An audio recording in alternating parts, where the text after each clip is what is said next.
Mesdames et messieurs, ravi de vous accueillir ce soir au Moulin de la Bièvre, de vous voir si nombreux ce soir, à l'occasion de la 6e édition du Salon du Livre et des Arts.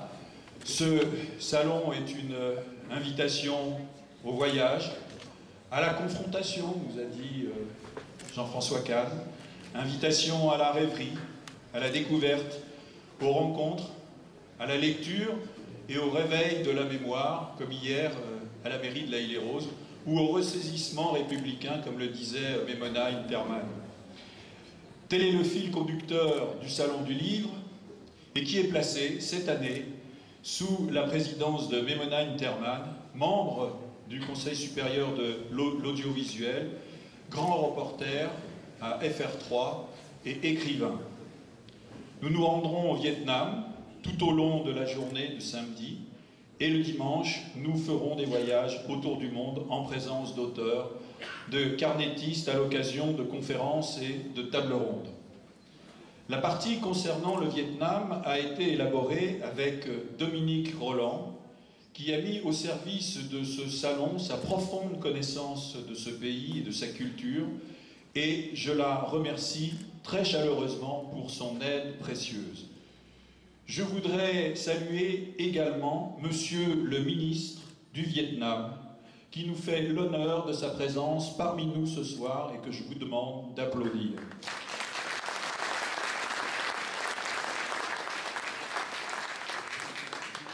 Avec la participation d'invités aussi prestigieux que Malek Chebel, Gilles Kepel, Jean-François Kahn, qui sont nos invités d'honneur, avec la présence de Marcelino Truong, de Rémi Gastimbag, de Toby Chaille, que je remercie pour leur aide, de Pierre Daume, qui rendra un hommage demain au peintre Libadang, avec l'organisation de cafés littéraires, d'ateliers à l'espace jeunesse. Le Salon du Livre et des Arts nous offre cette année un programme très éclectique, d'une très grande richesse, auquel ont été associés les structures et associations culturelles locales. Je pense au Cercle laïcien des arts, au groupe Édouard Maubert, au CATTP de Chevilly-Larue, à la Maison de la photographie Robert Doisneau. Pour la première fois, les élèves du collège Ronsard se sont rendus cette année, cet après-midi même, au Salon du Livre avec leurs professeurs, et je tenais à saluer cette initiative. En fait, tout est réuni pour passer un week-end de découverte, d'aventure, de lecture, de spectacle au Moulin de la Bièvre. Et je nous souhaite de savourer ce qui vous est proposé, puisque le monde s'est invité le temps d'un week-end au Moulin de la Bièvre. Je souhaite évidemment remercier très chaleureusement et très sincèrement Anne Dervé, conseillère municipale déléguée à l'organisation du Salon du Livre et des Arts, et qui a su faire évoluer cet événement pour le rendre chaque année plus intéressant et plus attractif, et on peut également l'applaudir.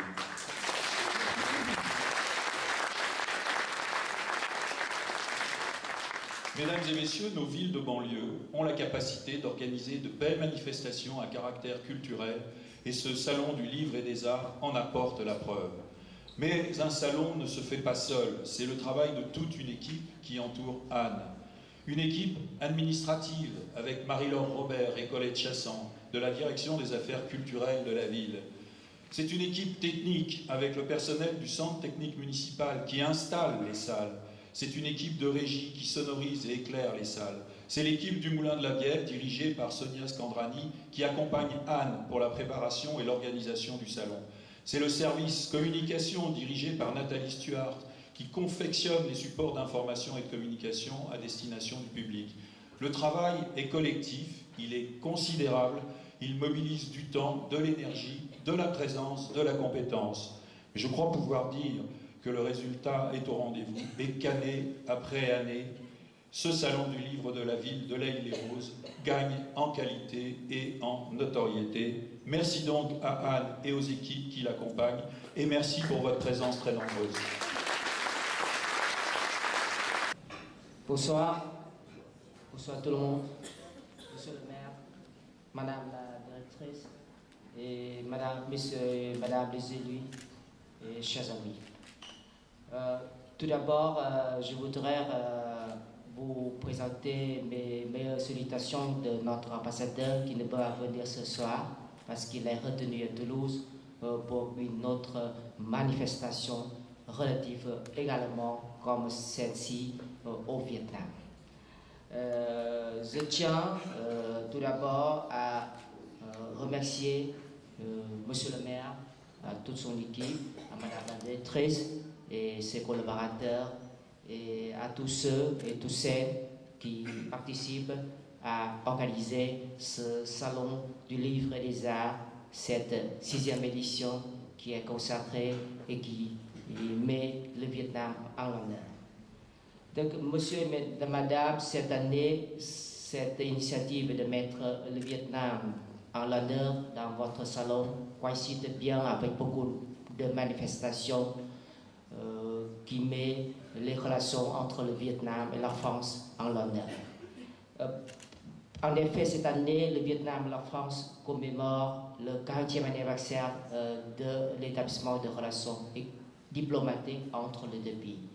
Et notre Premier ministre vient d'effectuer une visite officielle en France et signe avec le président de la République et le Premier ministre français un partenariat stratégique entre le Vietnam et la France, qui ouvre une nouvelle étape dans les relations entre les deux pays. Et avec cette nouvelle étape, les deux pays deviennent des partenaires très importants l'un pour l'autre. Et dans ce partenariat stratégique, la culture et les échanges entre nos peuples ont une place très importante. Mais je pense que cette relation, ce sont les échanges de culture, ce sont les relations entre les peuples qui donnent de l'âme et de la profondeur aux relations entre le Vietnam et la France. Et j'espère bien qu'avec ce soir, avec cette soirée, avec d'autres activités qui s'en suivent dans d'autres journées du Salon du Livre et des Arts, que le Vietnam sera plus proche de vous. Et vous pouvez découvrir et redécouvrir toutes les facettes, toutes les originalités, toute la diversité culturelle du Vietnam à cette occasion. Monsieur et madame, chers amis, les livres et les arts, c'est le titre du salon et ils sont toujours des véritables vecteurs de l'amitié. Et ils sont un pouvoir très fort en renforçant la coopération mutuelle entre les peuples, leur permettant de se rapprocher et de se comprendre mieux. Et donc de construire dans l'avenir et aussi dans le présent des relations très riches et étroites. Et cette 6e édition du Salon du Livre et des Arts, j'espère, veut nous présenter une diversité culturelle de notre planète, où le Vietnam a tout l'honneur d'être côte à côte avec les autres cultures du monde, représentées également ici sous plusieurs facettes que vous allez vivre dans les prochains jours, je pense, comme Monsieur le maire vient de vous présenter. Et enfin, je veux profiter de cette occasion pour remercier tous les artistes, tous les auteurs, tous les conférenciers, tous les cinéastes et tous ceux et toutes celles, surtout le public de l'Oreille de Rose qui contribuent et contribueront à ce succès de l'amitié. Il me reste à vous souhaiter une très bonne soirée et un très bon salon du livre et des arts. Merci.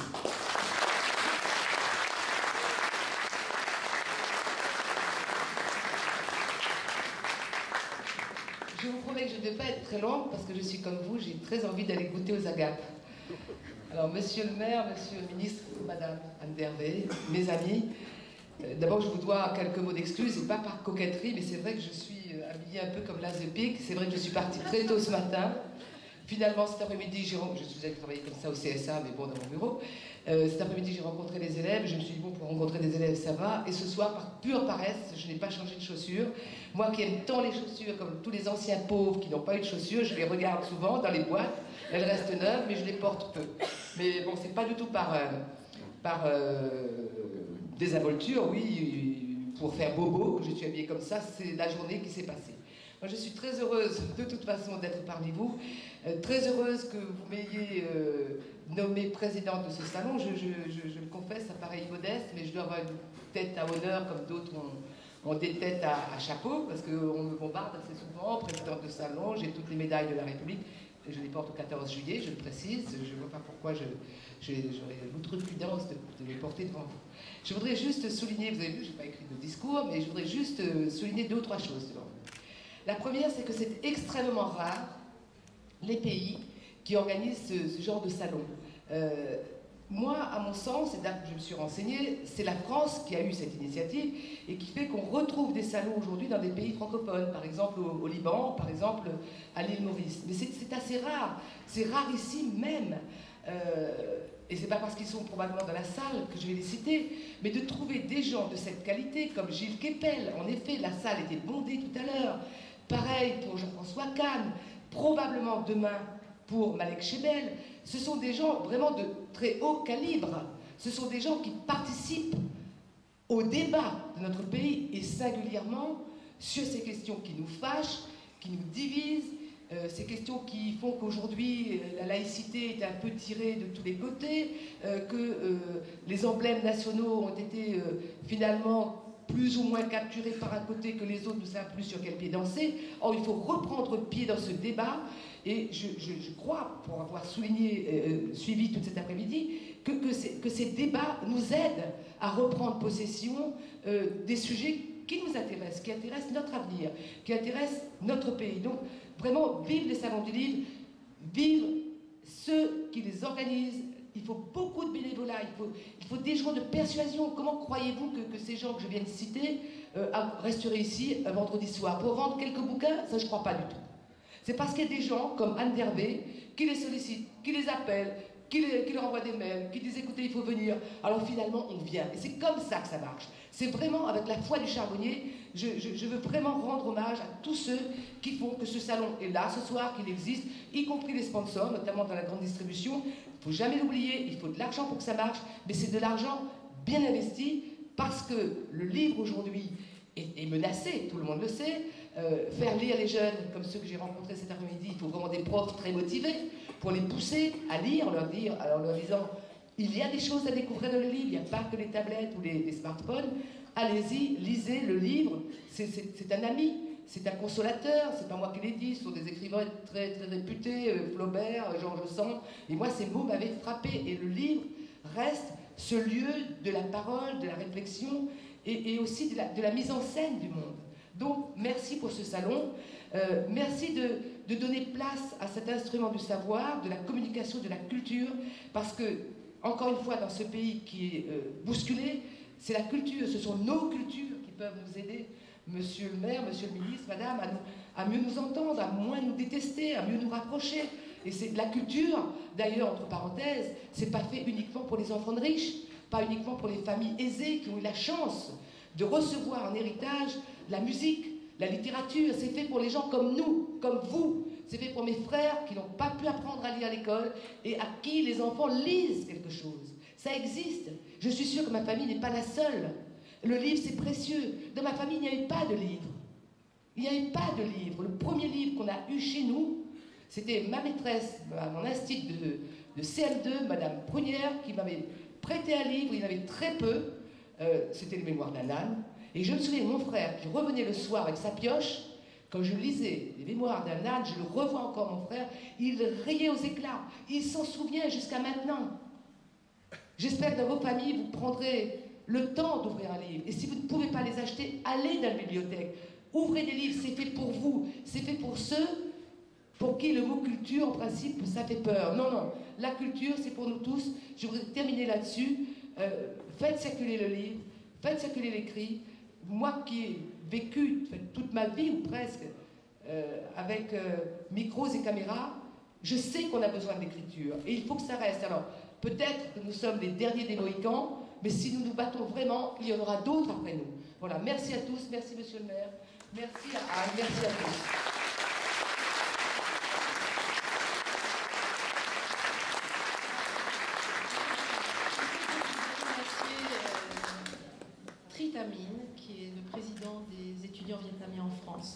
et c'est la partie vietnamienne de cet événement. Et Sandrine Pivati, qui m'a profondément aidée cette année, donc je lui rends hommage, je ne sais pas où elle est, mais voilà, je lui dis merci. Et Michel va vous... Alors évidemment, dans quelques minutes, nous allons déguster un cocktail vietnamien organisé par le foyer vietnamien de la rue Monge, un restaurant que je vous recommande.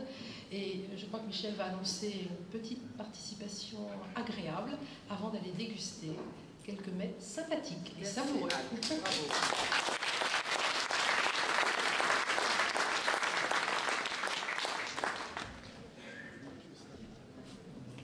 Pour ma part, j'ai le plaisir de vous annoncer du plaisir. Du plaisir des yeux, du plaisir de la découverte, de la couleur, avec ce défilé qu'on appelle Dao Dao Dai. Le spectacle est organisé grâce à un cycle spectacle demain soir sur la danse du dragon par l'Union des étudiants vietnamiens de France et sous l'égide de son président, M. Ta Minh Tri. Donc, vous allez assister à ce défilé qui est absolument extraordinaire. Vous allez découvrir, ce salon est là pour ça. Nous sommes ici pour découvrir et partager.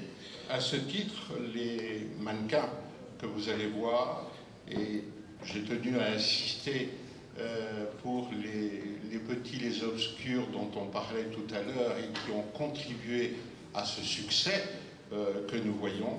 Ces mannequins ont été coiffés par Bawan, Patricia, Sonia, Cindy et Marion. Je voulais qu'on leur rende honneur parce que c'est un travail bénévole et c'est un produit qui rentre effectivement en ligne de compte. Je dirais qu'enfin et après le plaisir des yeux, vous aurez le plaisir de la bouche, où vous aurez au premier étage comme au rez-de-chaussée un buffet typiquement vietnamien qui est organisé par le foyer vietnamien qui est rue Monge dans le 5e, donc je tiens à les saluer pour leur aide à titre bénévole. Et donc dès maintenant, je vous propose effectivement d'ouvrir grand vos yeux, vos oreilles.